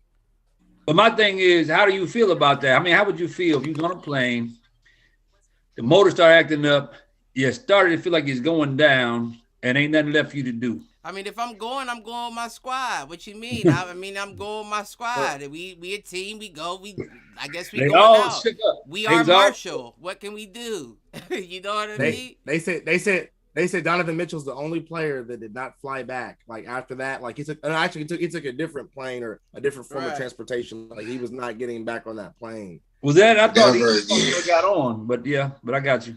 They said he wasn't getting back on. They said he was the only one who was like, yeah, I'm good on that. I'm cool. Like I'm gonna go ahead and do. He don't like to fly no way. Right, I would be too. I'd be paranoid. I mean, that's he's going John Madden now from now on. Right. Oh yeah. Hell yeah, I would Like, too. from now on, we only go on the road. Right. It's Tour dangerous bus there. shit. It's dangerous. Well, it's dangerous ain't no too. tour bus to get you to London. So if He it's an said he ain't international series, I don't know. Oh, I'm just playing. We talking about I ain't basketball. playing. He said, I ain't playing. Right. I mean, I don't blame him though. Shit. And before we go back, let me ask you a question. This is one of my questions. Yep. Who do you think actually sent out the tweet? Bronny James or LeBron James? About what? So you ain't keep on that. Bronny James said that he sent out on his little tweets and stuff and his little social media. He came out and he actually said that. Listen, and I said it. I'm sorry, Pops. I gotta cut you off because I said it last week last episode on the basketball podcast. Anytime LaMarcus Aldridge is your fucking tipping point. LaMarcus Aldridge is the tipping point that's like, oh, they got a chip now. Then you're out of your fucking mind. You're out of your fucking mind and you're whining, first and foremost, because if anybody was paying for chips, it's Bron. Right. So that's my point. My question was this. Who really wrote the text? Was it really LeBron or was it his son? He had to use his son's name because he really wanted to send it out in his own name. But if he said it, he's like, bitch, you the one buying the championship. They might have been talking about it, I'm sure. But I'm sure his son, because Cliff, we talked about this too. A lot of players, families, not necessarily the players, get emotional or defensive about their husband or their father. The First Wives Club. Kevin Durant in the First Wives Club. That's a whole different. Did you hear about that? You hear about that? No, I ain't hear about that one. Hey, Cliff. Hey, Kevin Durant's response is something Mike Brown would say. Oh, he trying to play you, Mike. Okay. It ain't nothing Mike Brown. If it was something Mike Brown would say, me and Mike wouldn't be so close. I promise you that. Right. I promise you that. Man. Listen, Kevin Durant said some real off-the-wall shit. Him and Michael Rappaport got into it because Michael Rappaport was talking shit about an interview he did. And Kevin Durant went on one like, you know what? And before I can explain, I'm going to say this, Malk. I was watching it on a different podcast and they brought up a very good point. They said that, remember I said when we were talking about it, I said Kevin Durant sent 9 unresponded messages. Right. And the person on the podcast said, I doubt that that's true. He said, what I think happened is when Michael Rappaport said, go help the inner city kids in Brownsville, what he was doing was trying to like look good because he knew he was going to release the text and then started deleting texts that he didn't want out on his end. Because for 9 messages to go through without you responding back at all does seem even odd on Kevin Durant's soft ass part. Right. He probably got a response and Michael Rappaport just deleted it because he knew he was going to release the messages. But to your point, devil's advocate, Kevin Durant is so soft, and I also wouldn't put it past him. No, I wouldn't either. So sensitive, so you know what I mean? Like, I think that ordinary person, to your point, be like, yeah, that's a little. But KD is like, you probably, and just the context of words you use, regardless. So Pop, I feel like you did that. So Pop, it was an interview that KD did that Michael Rappaport got in his ass about and was like, if you ain't want to do the interview, just say you don't want to do the interview and or do it, and if you got a problem, say something. Up there looking like you about to cry with your soft face, cocksucker. You ain't do nothing but cocksuck other men for clout. Donald Trump ain't even pay attention to you, and now you moving on to athletes. Listen, he went into some real homoerotic shit with the he called him a cum guzzler. He was calling him all, and I was just thinking to myself, like, I get getting out of yourself and talking shit to somebody. Right. But like you're getting into like a weird response right now. Oh, he was like just telling him, you know, you're homo. So he's homophobic. And that's what Malk's boy said. You sound real homophobic, right? Homophobic. Listen, right I now. guess you could put it in that category. I was just like, regardless of homophobia, that's weird. He called him a cunt. What man calls another man a cunt? That's some real hurtful shit. They say that's a real bad word, bro. You can call man or woman that shit. Right. I guess it's bad. Right. But I'm saying regardless, like for you to get into your feelings like that about him talking about an interview. My must pissed you off. You may need Somebody must upset. You may need to be medicated at that point. You know what I mean? Like that's too much. Like you make the money, bro. Kick back. It's okay. He's not nobody. Leave him alone. People have their opinions. Right. He was talking about, I'll meet you at your house. Send me an address. I can't wait to spit on you when I see you. He was going everywhere. And I was like, oh, yeah. Ooh. Internet game. Wow. Yeah, he flipped out. He's really pissed. So there must have been more to that. There must have been more to that. Has to be. You know. Has to be more to that story. Period. Because they were friends before. They even recorded like a little video, him and Rappaport. Uh-oh. Yeah, they were friends before. Okay. So that's what seems a little odd to me about the whole situation. But we're not here for that. We already touched on that. If you ain't hear the conversation, tune in to episode 17 of Hit the Showers podcast, all that jazz. Last thing about football, and we'll move on. T.Y. Hilton turning down the Ravens. Yeah, turning down money and a multi-year deal to stay with Indianapolis. Carson Wentz and the Colts. Yeah. That actually. Wow. Yeah, that's what I said. That sparks. I thought they re-signed him. You said what? I thought they did re-sign him, but it was his free. Well, that's what they re-signed him for. That he got $8 million guaranteed. Man, he don't want to be there.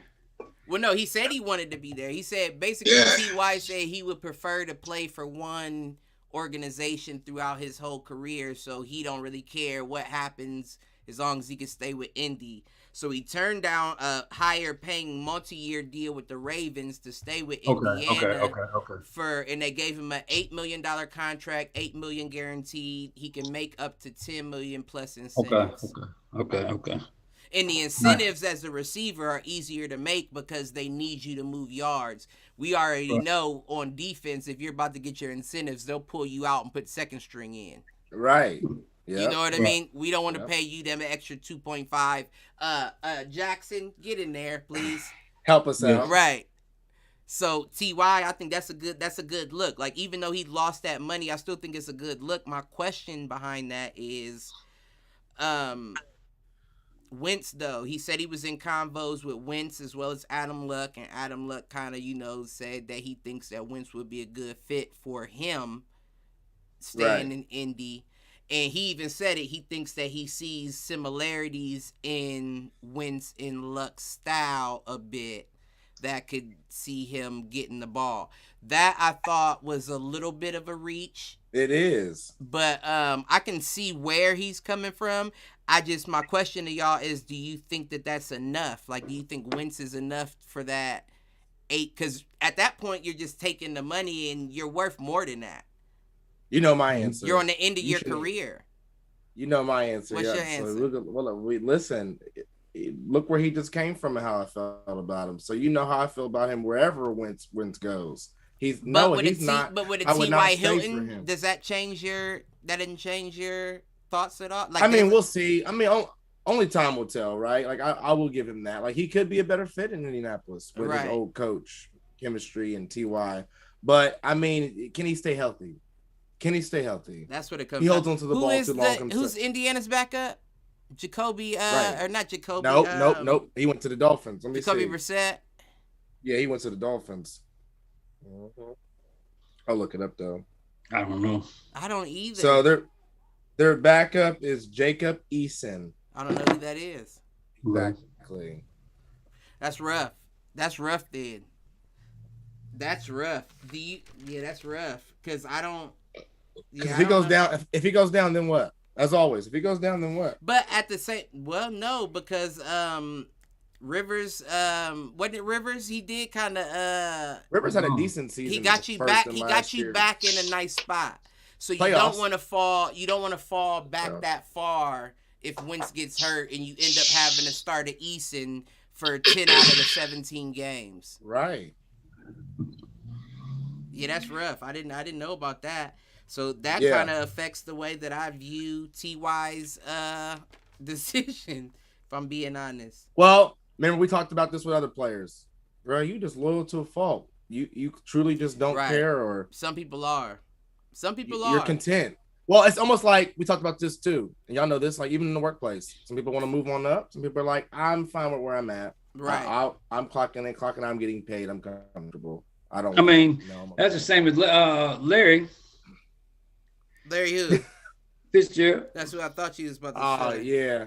He said he might be retiring this year. I think he's on the way out. That nigga been in the league for how many years? 18 years. Goodness, like at a wide receiver spot too. That's amazing. In the same place.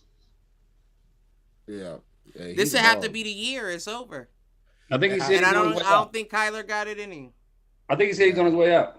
Yeah, I think he is too. I think he's just. And there's really no reason for him to stay. They're picking up receivers anyway, so he's probably like, you know, I'm on my way. Listen. You know it's bad, y'all. When if you get on Madden 21 and do the little My Team and do a draft, like you just pick whoever, basically reset. Right. He always lasts until like the second to last round or the last round on there as far as being available to pick. For real, like he's at the bottom of the barrel. He was a great receiver too. I mean, consistent. I wouldn't say like all around great, but he was very consistent. He was underrated for sure. He's going to the Hall of Fame. He's going to get his gold jacket. He should. But I mean, like you said, that's the cost of being loyal to a fault. You can't sit at this table. You're right. You can't sit with Nick Foles. You know, what's Nick up? Foles like, hey. Can somebody move them to the kiddie table, please? They're not right. They're not. Look, Cliff. Look. Hey.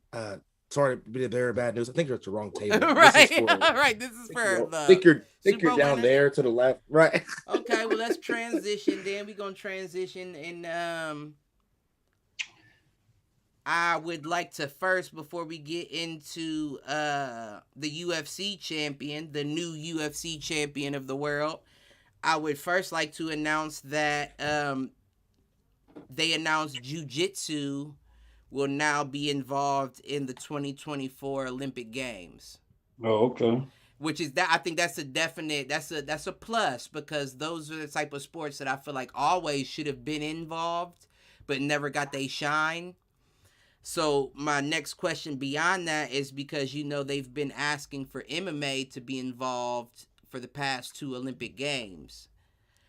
Do you think that this opens the door to see MMA get added into the Olympic Games? And do you think we'll have to wait until 2028 for it to happen? I think it'll happen before then. I think there's a shot that they could allow it in 2024, but it's very popular. I mean, I feel like it's just a matter of time. And that's what they argued. Like, do you allow boxing? You allow judo? You allow all this? Now jiu-jitsu. Wait, I might have jumped the gun on judo. I don't think it's judo. It's one of those. It's judo. Is it judo? Okay. Mm-hmm. So you allow judo, wrestling, and now you're adding jiu-jitsu, but you won't allow us to do all of it in one? You know what I mean? I feel like there's a shot they could add it in 2024. But I think realistically, we may not see it till 2028. Right. But I feel like they deserve a spot in there for sure. MMA, that is. But jiu-jitsu, that's a win for them. That's a great that's a great sport to be added, and I feel like it belonged in there before. But transitioning into, we'll get into MMA and congratulate Francis Ngannou for the new UFC heavyweight champion of the world. Yeah. Thoroughly enjoyed my time watching the fight, or the parts that I did watch. Shout out White Mike. Until next time, Pops, you already know you gotta be there next time. That was a whole blast we had. Yeah. I know I'll be there. Right. I mean, you know, I've been working so hard. I'm ready to make I got time to start enjoying myself. I know. But what about the Frampton retirement after you win the belt? Who? Carl Frampton. I thought he got a fight coming up, doesn't he? He just won and now he retired. Really? Yeah, he won it, and then he said, "Hey, deuces." He said, "I quit." I thought he had another fight coming up. Or when did that happen? It beat Jamal Herring. Yeah, that today. And he's out. It was in Abu Dhabi. It happened earlier because it was in Abu Dhabi. I forgot about that. I was gonna touch on it too. I didn't get to see anything. I didn't get to see the fight. He won it. He won his belt, and he was like, deuces. I'm not mad at him. Take the Marvin Hagler route. Yeah. Get out of there before you get beat up enough to, enjoy your life. He's like, I'm going to go out as a champion. Yeah, I'm not mad at him. And I thought that was going to be a good fight too. Damn it. You got the belt. He moved. He's gone. See you. Bye you. He's champion. I'm out. Deuces. I figured he was going to win that. If you was in Indy, man, nope, we'd have missed out on the bet. We'd have missed it anyway. Oh, yeah. I wasn't up there that weekend or something. Because it was today, but it was in Abu Dhabi, so they have different times, so it's not at like 10 o'clock there. I did not know that. That's good information. I wish I'm dropping the ball.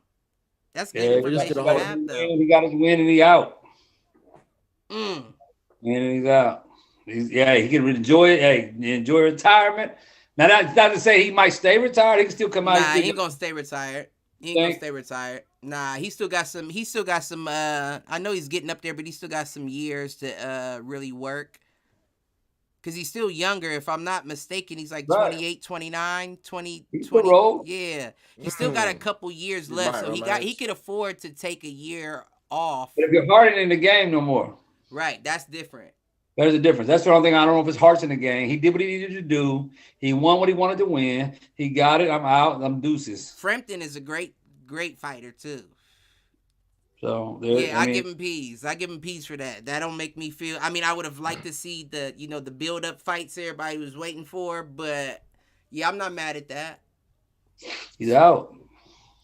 I'm not mad at that at all. I'd much rather see a fighter get out while they can still enjoy life than be somebody that feels like they got to come back to make money or because their ego is running low on fuel. Yeah, I don't like that. That's not right. That's not going to cut it for me. Speaking of, I think I'm getting back into the tough. I think I'm going to give it one more tough man go, but. You going to train? When you going to train? Listen. Well, it wouldn't be, if I do it, it wouldn't be till next April anyway, so I got a year. If you stay ready, you don't got to get ready. Nigga, well, if you got a good knee, then you can stay ready. You know what I'm saying? Right. I'm working off of used parts, to say the least. So, we'll get back, though. I ain't too far off. I'm not too far off. Right. I get back down the weight in a year. Right. Really train. So, Pops, I'm going to need you. So, stop playing. I got all the gear. I mean, I got what you don't got, so I just need you to work with me sometimes. And I need to get back in the gym and get some actual work in sparring again. But when you ready 100%, I got you. All the way live. But I've been playing around with the little neighborhood kids. I still got a little something. It's just I gotta get my leg back. My movement's off. I got new tricks, new footwork. My movement's off. Ooh. Pop said he got new tricks, new footwork. Oh, yeah, and I know he's telling the truth. But I will say congrats to Francis Ngannou, new heavyweight champion. Now, also, I've been seeing a post that's been popping up. Africa has 3 UFC champions in Israel Adesanya, Francis Ngannou, and Kamaru Usman. So impressive. Shouts to the motherland for pulling that out. At least you get to be on top of something. So I give them props for that. But Francis Ngannou, that was a great fight. Knocked Stipe out. I believe it was 40 seconds into the second round, or 56 seconds. I know it was under a minute into the second round. We was passed out. Me and Mike, we woke up from the rain. Fire went out. It started raining, and you know me, I didn't even wake up. Mike had to wake me up, like, "Hey, get up! It's raining out here." I was out of there, bro. You be out for the time. I had to rewatch the fight after we saw the first. I think we passed out, or I passed out around the start of the second, and so I was 56 seconds away from seeing it all. Knocked out. But I give them P's for sure. That's a good win. But what I will say about Francis Ngannou, a lot of people don't know, he was homeless before he started training. And then when he started training, of course, now he's champion. But what people don't know is everybody's been asking if he would be willing to box. They're trying to put him with Tyson Fury and all that. What I didn't know is that Francis Ngannou said when he was homeless, he first started training in boxing. He didn't know anything about MMA until 7 years ago. So this man became a champion in MMA off of just 7 years of training. But he said, I would be more than happy to go back to boxing because that's where I started in the first place. So I feel like we may have a making of a possible 2-sport champion on our hands. Nice. Because he's been seen with Tyson, like taking tips and training with Tyson and shit like that. So to have somebody like Francis Ngannou, what is he, like 6'5", 240 heavyweight champion that can move and has power, you really got a heavier Deontay Wilder at that point. That's dangerous. Right. And I wouldn't say that Ngannou has less talent than Wilder, because we all know Wilder is a slugger. He's not a boxer. Right. So I think that's very interesting. I thought I wanted to throw that out because he was on the Flagrant 2 podcast this past Tuesday, I believe, and they were talking about it with him, and he said he would definitely be willing to transfer over if Dana White would allow for him to fight one of the heavyweight champions, whether that be Wilder, Joshua, or Fury. So basically what you're saying is we can get a lot of champions out of these homeless people. Because, Conor McGregor was homeless. Right. You're right. Conor McGregor was homeless. Angelo Leo. He currently just lost his heavyweight title to Stephen. I can't think of his name. But he was homeless. Mayweather fighter, Mexican Mayweather fighter. Angelo Leo was homeless. So maybe bum fights was kind of close to. Maybe they were wrong for that. Maybe they were on. I'm just playing. I'm on. Hey, so you know what? So what you're saying is Danny Green can come back. Who's Danny Green? You remember Danny Green slept with LeBron James' mom? You talking about Delonte West. Right. I want to say, look, I thought about it. I was like, look, I really thought about it. I said. Oh, no, he is clean. He is clean, though. No, he was homeless. Yeah, Mark Cuban's been taking care of him. No, he's clean. Yeah, Mark Cuban took everybody back. He's out of rehab now. He's clean. That's good. I don't know how long he'll remain it, but he's been clean and he's been putting up shots. But let's be honest, you're getting old. You know. So he might fight. He might fight. He ain't fighting shit unless he fighting Jake Paul's the winner of the Jake Paul fight. Fighting shit. You homeless for a while, you gotta fight for this dude. Listen, maybe he need to knock out Nate Robinson one time. Because I'm sure Delonte West been through enough that he'll take Nate right. in a fight. Oh, yeah. You heard what I'm saying? He'll take Nate. That's funny, though. That's funny as hell. But other than the UFC, lastly, we will touch on this and then wrap up. Pops, I know you might know a little more than Malk. Great fight announcements. First and foremost, the number one fight announcement, Terrence Crawford versus Manny Pacquiao. Oh. Set for June 5th. It's supposed to be a passing of the torch, you know what I mean? But at the same time, I feel like Pacquiao's Thurman victory let people know he still got a little in there. You know what I mean? Hey, Pacquiao like the snake. Did you cut his head off? He still can strike. Right, right. Unless you put him down like Marquez did, like face down, flatline him, Manny Pacquiao is going to keep swinging. You gotta be swinging. Pacquiao, don't stop, man. He's like Energizer Bunny. He keeps coming and coming. Now if you're not ready, man. He might go down as the second best in the world. Pacquiao? He keeps coming. He don't stop coming. He an 8th division champ. Nobody's ever done that. 8 divisions. Now Canelo's on his way. He's targeting that now, but 8 division champ. And you know what's fucked up about that? Canelo has been targeting that 8. He wants to beat it. Now they just added in the what's it called? Like the batch weight or something like that. It's basically like a weight class from 205 to 220. Because it was kind of fucked up how they were making people that couldn't make 205 fight heavyweight. And they're fighting. Right. So now they got a weight class from 205 to 220 to minimize risk. So the heavyweights can really be heavyweights. So you really just added a weight class for Canelo to move up to after he gets 8. You know what I mean? Like you gave him a clear way to get 9 now. Right. Now, I mean, I don't know if you can hate on Canelo for that. He's just taking opportunities. Hey, if it's out there, I mean, go for it. And they've been asking for that weight class for years. I've actually said that makes no sense that they have to fight that heavy like that. Right. That's almost like a non-weight. Like once you at 205, non-weight, anything above 205, you fight at a non-weight class. That's the same as like Evander and them fighting at 212, 216. Right. But now it's a specific weight class for it. I think it's called bridge weight. Bridge weight is what it is. It's not batch. I said batch. Bridge weight. Okay. But I think that is good for boxing. You just set Canelo up to damn near be the best ever.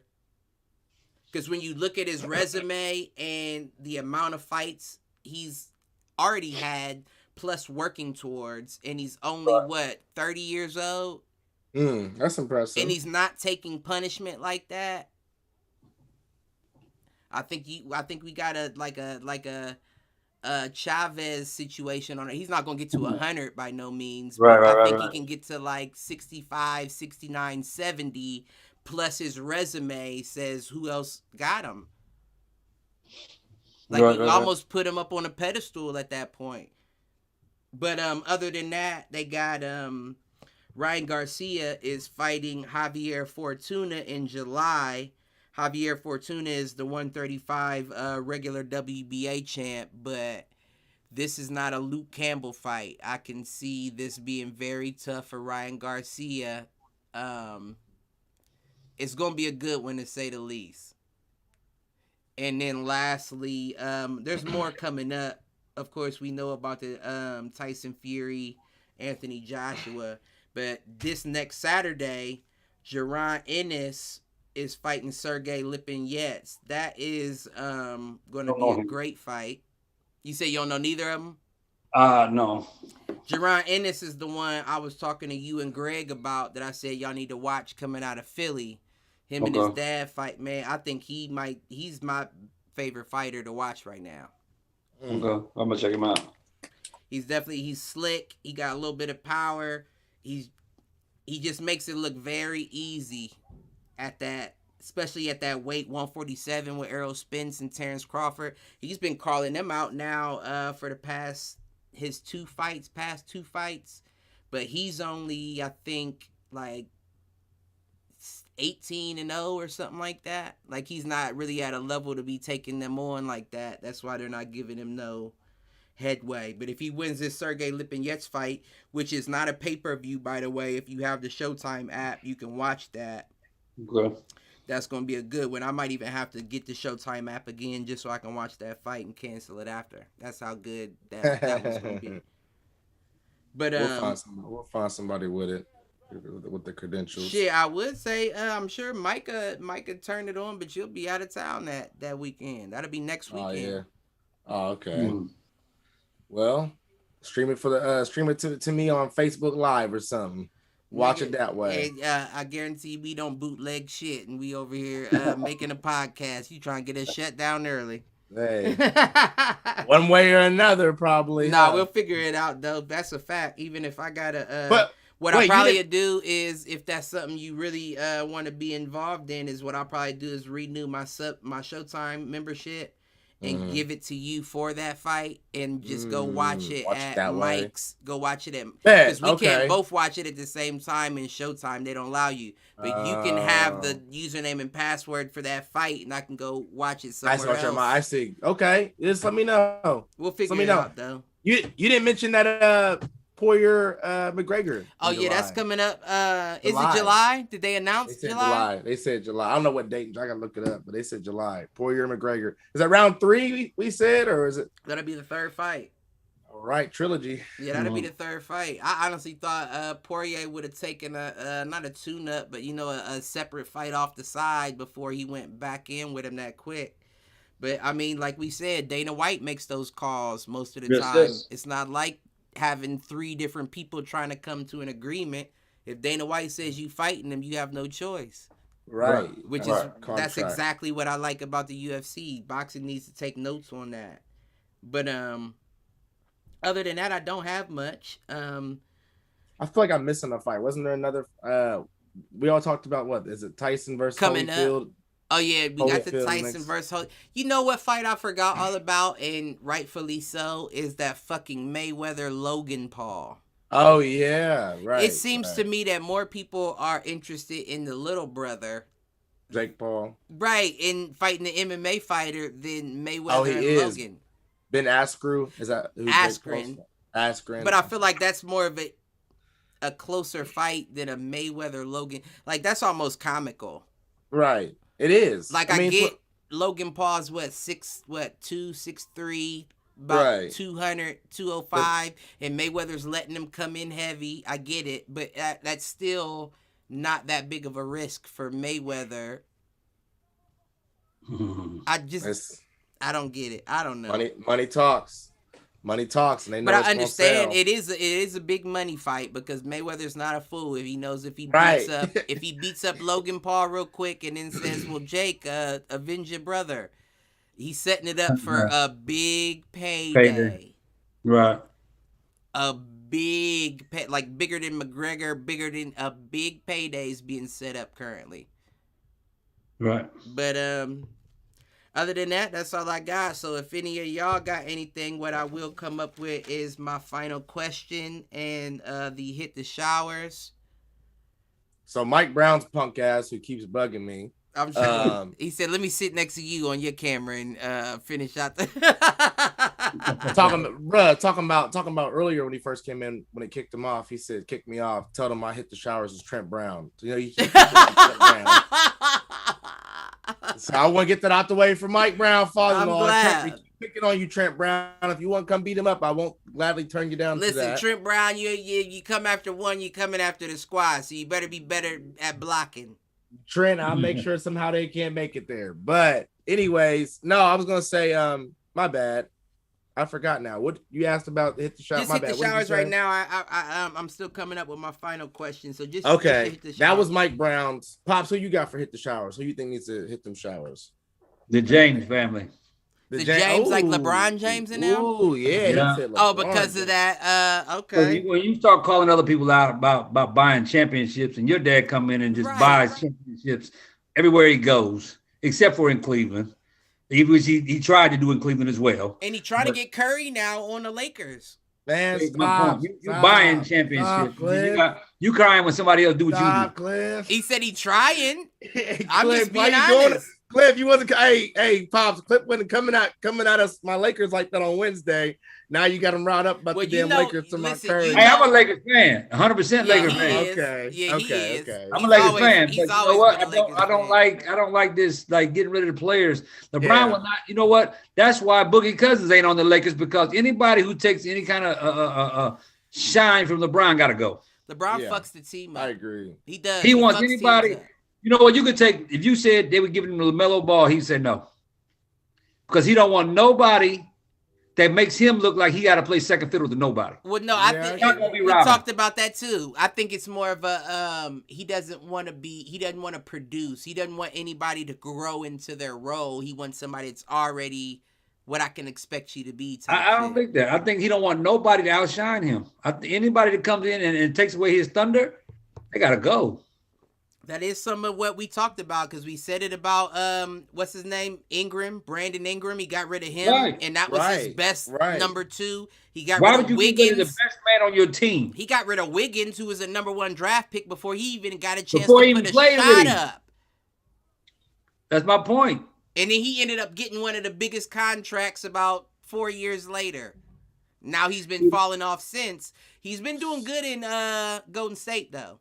He likes wherever he's at, where he could be the star. Wiggins, Wiggins he's a role player, but he's been doing good in Golden State. Yeah. LeBron wants to be the star. He has to be the star. He can't. If he ain't the star, you got to go. So the whole James family. Y'all want to talk about Michael Porter Jr.? Boy, should have not let him go. Michael Porter Jr. Michael Porter Jr. You talking about that plays for the Wizards? The Nuggets.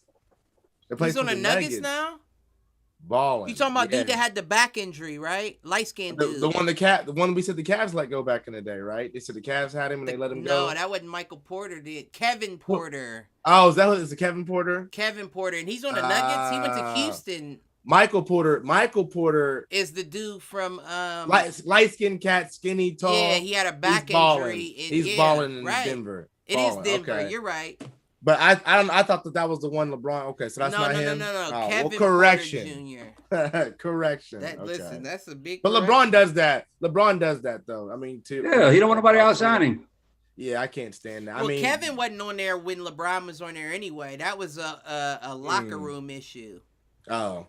Yeah, okay. Remember we talked about that. That didn't have nothing to do with LeBron, but LeBron is known for selling away all the talent to get anything that makes him look bad that he wants to have. Yeah, that's why I say Michael Jordan all day long. He had Scottie Pippen, and he still outshined Scottie. So my point is, LeBron, if you want to be the man, put another man on you and show me what you made of. That is a good point that I never really acknowledged like that. He did son Scottie Pippen, and Scottie Pippen was the second best player in the league. Right. That would be like LeBron and not asking for him, but having a coach or a GM put Steph and LeBron on the team, and LeBron still outshining Steph to the point to be like, you're robbing, right? Yeah, agree. Yeah. That's why he liked Dwayne Wade, because Dwayne Wade knew his role. Right. Yeah. My hit the showers will be Brad Stevens and the Celtics. Ooh, how did we get there? I thought this was watching a random episode, but I was watching ESPN Sports Center the other day, and they just made some good points. Like Brad Stevens has just been dropping the ball. I mean, he's been losing bad. I mean, as far as with the Boston, you talking about bringing people in or with the talent? I mean, just the talent they got, and they've got talent. Jason, they have Tatum, great talent. I mean, Marcus Smart, they got great talent. This is that little white boy Pritchard, or what's his name? Pritchard. Oh my gosh, out of Oregon, he is fucking amazing. You know who would lead them boys right now if they still had him? Definitely Doc Rivers. Doc Rivers, you know that. Would have them boys together. You know that. It just kills me. Anyways, that's a whole different. I'm not trying to go off on that tangent, but Boston trying to take a Wednesday. Show. Right, I'll save that world for next Wednesday. I'll save that further detail. But yeah, Boston Celtics, because Brad Stevens has been dropping the ball. I mean, you ain't got these boys winning. You got talent. You got Kemba Walker. I mean, he's hurt sometimes. Right. Or they do got a lot of talent. A lot of times. But you got talent. You know what I'm saying? Why aren't you winning? Why aren't you continuing? Right. I agree. So it don't make no difference because the NBA Finals is still gonna be who it's gonna be. Right. That's true. At least Brooklyn Nets and the Lakers. At least take them to the East. I think it's gonna be Brooklyn and Utah. You think Utah? Well, Utah's not. But remember, Denver. Listen, and if Utah would ever have a chance to win it, as stacked as the Nets are, Utah could still possibly pull that off. Well, Cliff, the only thing bad about it is you comparing this Lakers now team to the playoff team. LeBron and them cut it on in playoffs. Right, you're right, but they're also hurt, so you also got to factor in the fact that they're going to have to catch a rhythm again, and they're not going to be back in the league until the last couple games of the season. I don't even think LeBron's hurt. I don't either. Cliff, he fell down on his ankle, act like his ankle hurt, and he got up, shot a 3, and came out the game. I don't either. I'm with you on that. Hit the shower. I'm with you know on what? That. I am with you on that, Pop. I usually don't do this, but I'm going to do it tonight. A bonus hit the shower. Yep, hit the showers goes to fucking Andre Drummond. God you damn, left the Wednesday, game. You left You left the game. I'm gonna expand on it more, but you left the game with basically a hung. What is it called? A hangnail? A hang toenail? Yeah. Well, that's something. Was it now a hangnail, ingrown, or whatever? A foot? No, it was like a toenail that was coming off, and they got it like it was fine. He was like, "Oh, I'm fine." Like, well, yeah, you could pull my toenail off, and I'll just band-aid it up and go back out there. That's not a problem. You left the rest of the game. Just Ronnie Lott played biting his finger off. Right. He bit his finger. He bit it off. Jordan had to play the rest of the game.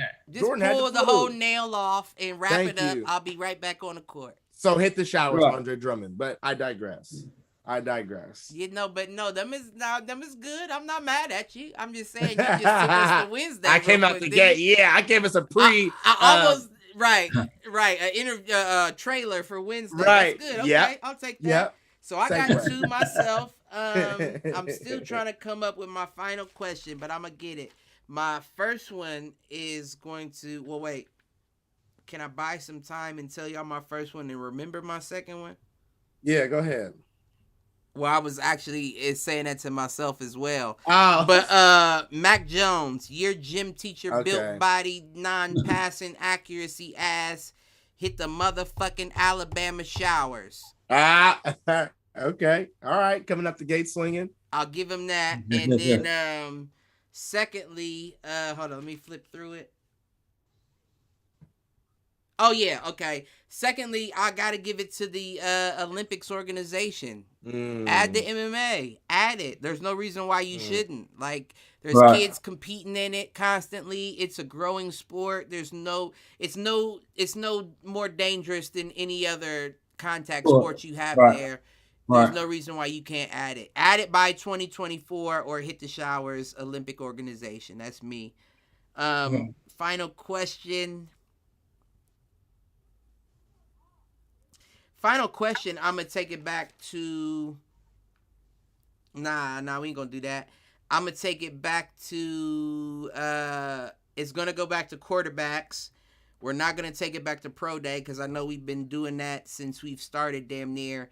But Jags with the number 1 pick, Jets with the number 2 pick, 49ers with the number 3 pick. Assuming all going out for quarterbacks, what's your order of the... 1 through 3, basically. Right. But specifically with those teams in mind. You know what I mean? Because that could change things. Jets, 49ers. Okay. Pops, you know yours? I'm trying to sort through. I got Trevor, Zach, and then Ohio State. Fields. Trevor, Zach, Fields. Zach, Fields. That's funny because I was going to go Trevor, Zach, Lance. I go Trevor, Zach, Fields. No, you might be right. You might be right because I could see Lance more so fitting in Atlanta than in San Francisco. Yeah, I'm gonna go Trevor, Zach, and then I'm gonna go. I guess I mean, honestly, well, yeah, his pro day was bad. I was gonna say Mac, unfortunately, but his pro day was bad, so I think he's definitely gonna slip. He had an awful pro day. So I'll say Trevor. I'm sorry, Trey. I'll say Trevor, Zach, and Trey. 1 through 3. Who you say has the better? Who you say has the best on all of them? The best what? Rookie season, Pops. Who has the best season of the 3? Yep. I'm still sticking with Trey. I'm sticking with Trey. Can't rob with North Dakota State.